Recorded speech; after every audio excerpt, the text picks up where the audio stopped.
Hello students, I am Ujjwal from English Orator and today we are going to discuss a poem for CBSE students from their first flight book of class 10th, that is How to Tell Wild Animals by Carolyn Wells.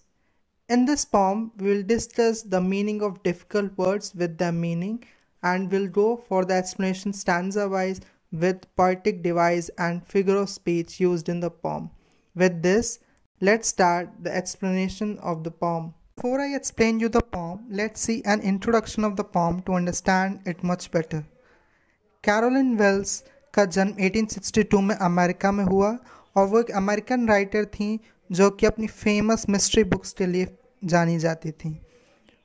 Caroline Wells ने इस poem how to tell wild animals में wild animals के humorous way को दिखाया है कि किस तरीके से हम हंसी मजाक के तरीके से वाइल्ड एनिमल्स को पहचान सकते हैं उनकी कुछ स्पेशल क्वालिटीज़ के मुताबिक, और साथ ही इस पोम में हम उनकी क्वालिटीज़ को पहचानेंगे और देखेंगे कि कैसे पोएटेस ने उन्हें ह्यूमरस यानी हंसी मजाक के तरीके से दर्शाया है।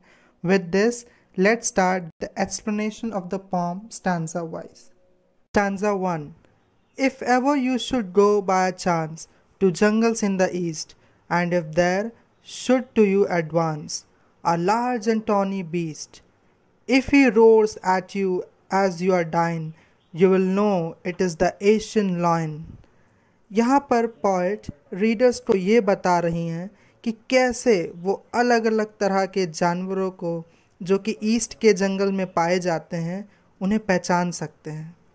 फर्स्ट स्टैंजा में पोएटेस कहती हैं, अगर आपके सामने एक येलोइश ब्राउन कलर का एनिमल आता है और अगर वो दहाड़े जिससे कि आपकी मौत हो जाए तो आप समझ लीजिए कि आपके सामने एक एशियन लायन है। यहाँ पर पोएटेस ने एशियन लायन को ह्यूमरस वे यानी कि हंसी मजाक के तरीके से एक्सप्लेन किया है जो कि किसी इंसान को सिर्फ अपनी दहाड़ से मार सकता है। Stanza 2.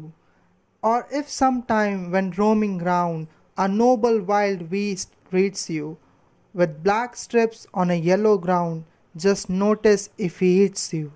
This simple rule may help you learn the Bengal tiger to discern.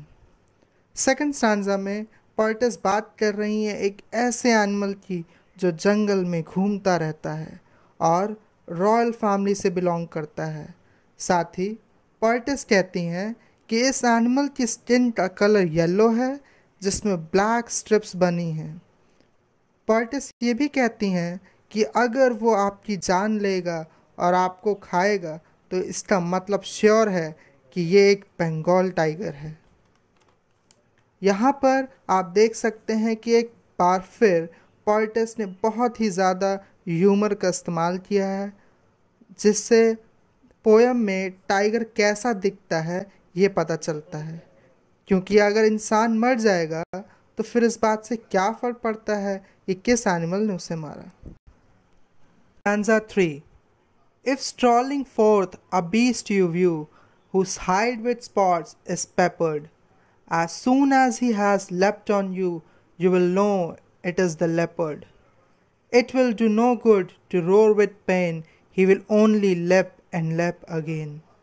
Third stanza में पोएटेस कहती हैं कि अगर आप कैजुअली बिना किसी काम के यूं ही जंगल में घूम रहे हैं और आपको एक एनिमल मिले जिसके स्किन पर स्पॉट्स यानी धब्बे हों और साथ ही ये एनिमल इतना तेज़ हो कि तुरंत आप पर हमला या जंप कर दे, तो समझ जाइए कि ये जंप इस बात का इंडिकेशन है कि ये और कोई नहीं बल्कि एक लेपर्ड यानी तेंदुआ है। और आगे पोएटेस कहती हैं कि अगर आप दर्द से चिल्ला रहे हैं तो भी इसका कोई फ़ायदा नहीं, क्योंकि लेपर्ड आप पे जंप करता ही रहेगा। तो स्टैंजा में पोएटेस ने लेपर्ड के फीचर्स को बताया है। Stanza 4. If when you're walking round your yard you meet a creature there who hugs you very very hard, be sure it is a bear. If you have any doubt, I guess he will give you just one more caress. Stanza 4 में poetess कहती हैं कि अगर आप अपने घर के garden में टहल रहे हैं और आपको एक ऐसा एनिमल मिले जो आपको ज़ोर से गले लगा ले, तो समझ जाइएगा कि ये एक बेर यानी भालू है। आगे पोएटिस कहती हैं कि अगर अभी भी आपको डाउट है कि ये बियर है कि नहीं, तो उसके बार बार गले लगाने और छूने से आप पहचान जाएंगे, और उसके इस लविंग एक्ट से आप पहचान जाएंगे कि ये एक बियर है। Stanza 5। Though to distinguish beast of prey, a novice might nonplus, the crocodile you always may tell from the hyena thus. Hyenas come with merry smiles, but if they weep, they are crocodiles. Fifth stanza में poet's कहती हैं, उन लोगों के लिए जो animals पहचानने के काम में नए हैं, उनके लिए ऐसे एनिमल्स को पहचानना जो दूसरे एनिमल्स को खाते हैं, पहचानना बिल्कुल ही पजल की तरह है। यहाँ पर पोएटिस हमें दो एनिमल्स में डिफरेंस करना सिखा रही हैं। वो कहती हैं, हियाना यानी कि लकड़बग्गा हमेशा मुस्कुराता रहता है, वहीं दूसरी ओर क्रोकोडाइल यानी कि मगरमच्छ हमेशा आंसू बहाता रहता है। लेकिन ये दोनों एनिमल्स बहुत ही डेंजरस हैं। The true chameleon is small, a lizard sort of thing. He has not any ears at all and not a single wing. If there is nothing on the tree, it is the chameleon you see. Sixth stanza में poet's कहती हैं, अगला animal है चामेलियन यानी कि गिरगिट, जो कि एक स्मॉल क्रिएचर है। ये बिल्कुल लिजर्ड की तरह दिखता है, बट डिफरेंस ये है कि चामेलियन के ईयर्स और विंग्स नहीं होते। आगे पोएटिस बताती हैं कि चामेलियन अपनी बॉडी का कलर सरफेस और सराउंडिंग के मुताबिक चेंज कर सकता है। इसलिए अगर आपको किसी पेड़ पर कोई नज़र नहीं आता, तो ये ज़रूर है कि वहाँ पर एक चामेलियन बैठा है, क्योंकि उसने अपना कलर ट्री के कलर के मुताबिक चेंज कर लिया है। Now let's see the figure of speech and poetic devices used in the poem. In stanza 1, rhyme scheme is A B A B C C. Second, enjambment, continuation of a sentence to the next line. Next, inversion, change in the format of a sentence. Next, use of a vowel sound, that is O. Next, allusion, reference to a famous thing, place, species of animal, etc. In stanza 2, rhyme scheme is A B A B C C is followed.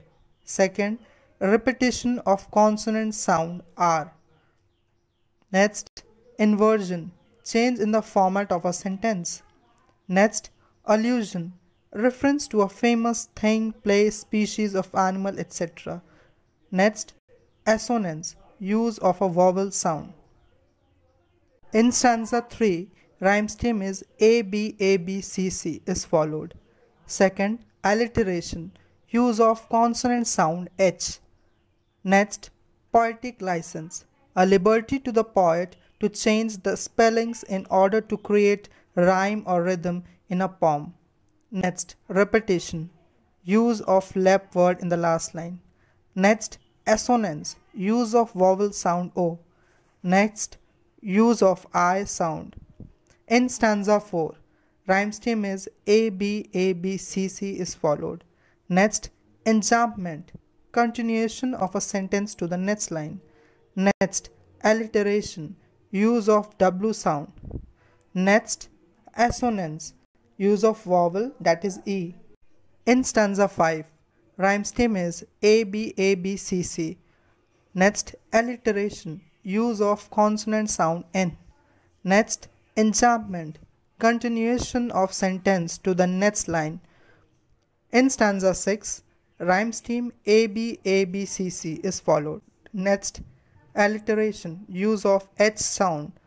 Next, consonants, use of G sound in single wing.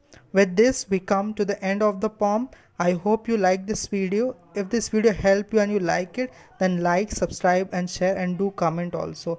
Thank you for watching.